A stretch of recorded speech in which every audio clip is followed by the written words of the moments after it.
মরণ শান্তি পাইতাম ওর কাছে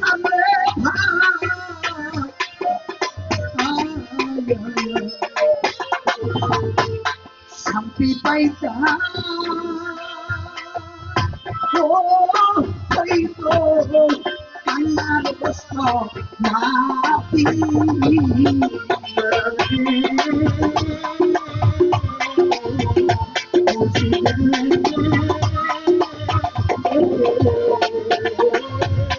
মরণ হইয়া শান্তি পাইতাম ও হইতো কান্নার কষ্ট মাতি ওরে আমো দিও কান্দি কান্দি এখন চোখে মায়ার জ্যোতিদের মা দিয়া রাখিবে দিয়া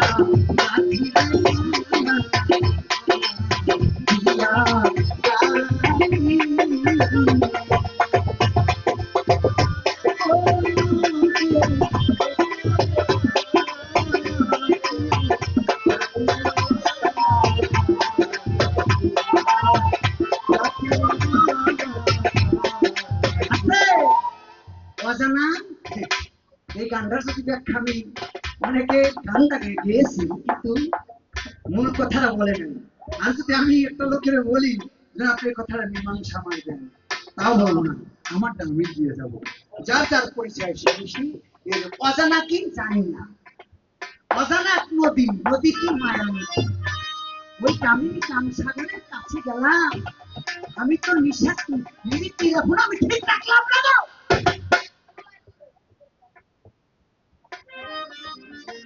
আমার মস্তুলের দিকে আমি তাকাই যাই ওটা সরি ছাড়লে পরে মুর্শিদের রূপটা নিয়ে যদি অনেক খারাপ হয়ে যাবো সাথে আমার বেলায় পিসি তো ওই পিসিদের মধ্যে একটু কথা কয়ে যাই হ্যাঁ দয়া আপনি কি বেঁচে হন ভাবের মানুষ হয় না তার ভাব দেখলে যায় না এই যে একজন মানুষ কালচার ফকির আমাদের এলাকারই সম্পদ আমি সকলের কাছে অনুরোধ করে বলবো আমরা তো দূরে থাকি আমার এই দয়াল দরদি আপনাদের মধ্যে সানাল চান মুরাদ চান একজন পাঠাইছে ওইটাই রসুলের বংশধর বলে গেলাম এইটাই রসুলের বংশধর যদি আল্লাহ হেদায়েত দান করে আপনার আল্লাহ বলছে আমি যাকে হেদায়েতের পথ দেখাই ওরে সে শুধু হেদায়েত পায় আমি যাকে হেদায়েতের পথ দেখাই না সে কখনো হেদায়েত করে না পাবে না তাই যদি দয়া আল্লাহ আপনার হেদায়েত দান করে কোন লোকের ভাগ্য হয় তাহলে এই দরবারটা একটু আসা যাওয়া করেন ভাইয়ের সাথে একটু যোগাযোগ করুন তাহলে অজানা কি মায়া নদী কি অজানা নদীর ধরতে এই গাছের কষ পড়ে গেলে না ও গাছের নামে ঘুরে ফেলে থাকে এই রাজ্য আছে রাজা নাই ও রাজ্যের কিতাব আছে গাছের যদি কষ বাইরে যায় তাই মূল হলো পিতৃধর কোনখান থেকে আসে আমি যে ফল মূল বিভিন্ন আদি এগুলো খাই এগুলোর ভিত্তি আল্লাহর নিয়ামত আসতে কথা হবে না দামি দামি কথা 1 কোটি টাকা দিয়ে পাওয়া যাবে না ওই যাই দেখে নাই প্রফেসর ফারুক ভাই উনি বলে ওনার শিখতে হয় আমি তো বই দিলাম উনি তো 1 কোটি টাকা ওনার শিখতেও 1 কোটি আরো দ্বিগুণ বাড়াই দিলাম আমি ইউটিউব ছেড়ে বলে গেছে তো কত বললাম ওই পায় সকলের কাছে আমি দামি আরো কথা বলে গেলাম সেটা কি ফল মূল খাই ওটা খাইতে গেলে আমার ধরতে হবে হালাল করে হালাল করবো সামনে একটা পোল রাখা লাগে আর পোলের উপর দিয়ে সেইটা ধরে রাখি পোল ইমানটা পোল সুরাতটা কি সেরাতটা কি পোল সেরাত মুর্শিদের সুরাত সারা জীবন নামাজ পড়ে মানুষের ঘরের বেড়া ভাঙতে পারে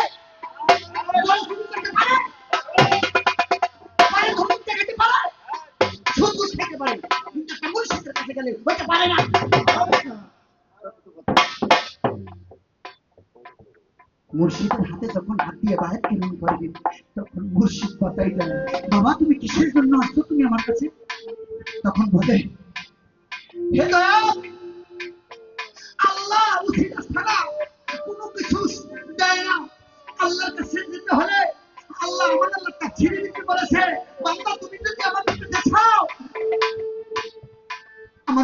সন্ধান করো। আর নবী বলছে আমাকে পেতে চাইলে আমার চার প্রকার নিয়ামত কত লোক আছে, সিদ্দিকিনা নবী না সদাই সদাই, কিন্তু তাদের কাছে আমি ডাইরেক্ট কাউরে কিছু মুর্শিদ না। সেই কথা অনুসারে আপনার কাছে আসি। হ্যাঁ, তাই আমি আজকে যে তবা পড়াবো, তোমাকে বায়াত দেব, তোমার হাতটা আগে বাড়াই দাও, আমারটাতে বলো তোমারটা আগে বাড়াই দাও। হাতটা বাড়াই দেয়, মুর্শিদ হাতটা দেয়, দেওয়ার পরে পরে কলেমা বলে এই কলেমার দিকে তাকাও। এটা একটা কলেমার বৃক্ষ, কিন্তু মুখে যেটা বলবা ওটা কিন্তু বিফল, আর এই বৃক্ষটা কিন্তু চিরস্থায়ী হয়ে থাকবে। এই বৃক্ষটা এই কলেমাটা সাত সাত জমিন বেষ্টিত সে করবি না। একটা মুর্শিদি বৃক্ষ, বট বৃক্ষ, আর ওই বৃক্ষটার কাছে গেলে থাকে এক জায়গায়। বৃক্ষর ফলটা কিন্তু বট বৃক্ষের ফল একটু, একটা কাকে নিয়ে কোনো জায়গায় ফলাইলে মনে ওই গাছটা একটুখানি হয়। কেউ যদি সযত্ন করিয়া পালে এবারে ওরা চতুর্দিকে ছড়াইয়া 2-1000 মানুষের আবদান দিতে পারে। কি বাবা, আমরা অসন্তুষ্ট হয়ে গেছে? কথাগুলো বোঝা যাচ্ছে? তাহলে ওইটা একটা বট বৃক্ষ। তাই ওই জিনিসটা কিন্তু এমন একটা জায়গায় থাকে, সেই মুর্শিদ তোমাকে বাতাই দেবো, তখন আপনি যে ফল আলাদি খাবেন ওই হিসাব করে খাবেন। ওরে আখের নিবি না হিসাব, আল্লাহর কোরআনে তাই বলে রে, যে তুই হিসাব করিয়া খাবে। আপনারা হিসাব লাগলাম, ওই মুর্শিদের মুক্ত একটু সামনে রাখবেন আর হিসাব করে চলবেন।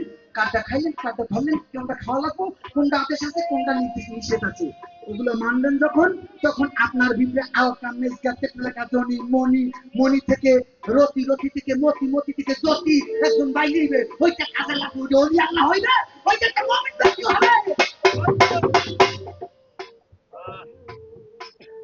কারণ শোনেন, পিছিয়ে শুনেন। তাই অজানা এক নদীর স্রোতে, জানি না মুর্শিদ ধরি নাই, ওনার কাছে বিয়ার ছোটুচ্চা বাহের কাছে বিয়ে পড়াইয়া কয়েকদিন পর আমাকে যদি বই দিচ্ছে, কি তো বাবা জিনিস না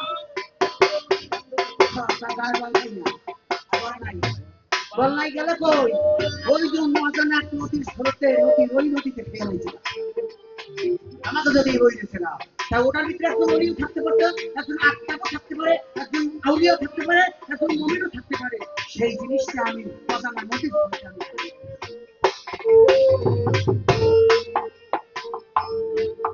ঠিক সেই অজানা নদীর স্রোতে হারাইছি। সাথীরে মালা সাথী কারা,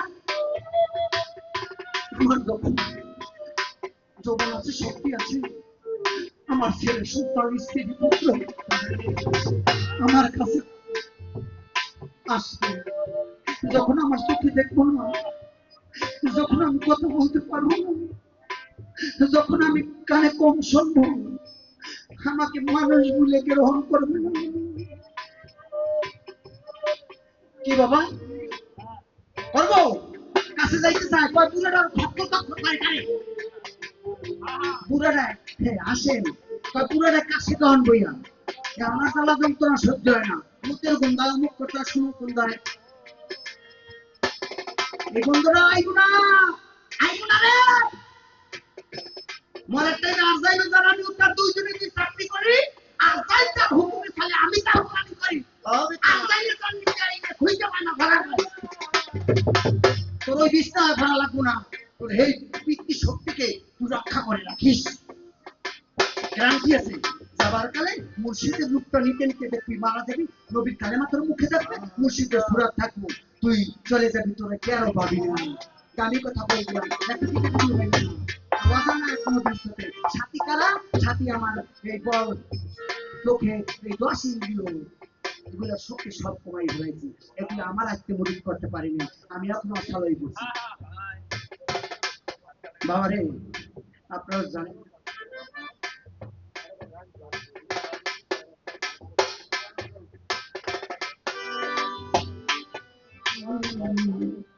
আপনারা ভ্রমর পাগলার নাম শুনছেন?